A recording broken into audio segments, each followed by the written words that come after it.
Welcome to our channel. Today we how to download Semrush keyword data for US SEO campaigns, full guide step by step clearly. Begin by opening your web browser and navigating to the Semrush website. Log into your Semrush account using your credentials. Once logged in, locate the keyword research tools in the main navigation bar. Click on the keyword overview option to initiate your search. In the search bar, enter a relevant keyword for your US SEO campaign. Select the region, ensuring you set it to the United States. After the keyword details load, take note of the metrics displayed, such as search volume and keyword difficulty. Scroll down to the bottom of the page to access the related keywords section. Here, you will find a list of keywords that are relevant to your initial search. You can adjust the filters to refine your results, focusing on intent, volume, or select the keywords you wish to download by clicking on the checkboxes next to each one. Once you have made your selections, locate the Export button on the top right corner of the keyword list.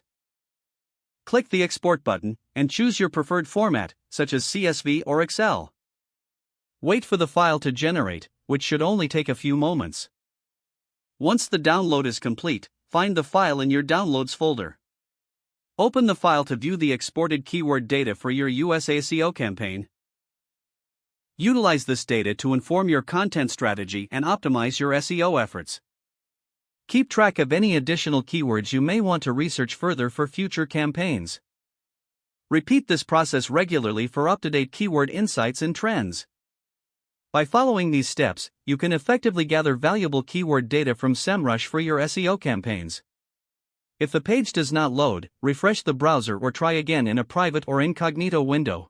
Make sure you are using the correct email address, then retype it carefully to avoid small typos. If your password is not accepted, use the reset option and create a new strong password you can remember. Check your spam folder for verification or security emails, then complete any requested confirmation steps. Enable two-factor authentication if available to improve account security and reduce unauthorized access risk. After signing in, review your profile details so your contact information and settings are accurate and current. If you see an error message, note it down and try again after restarting your device and internet connection. Log out when you finish, especially on shared devices, to keep your account and payment information secure. Don't forget to like this video and subscribe to our channel for more step-by-step tech guides.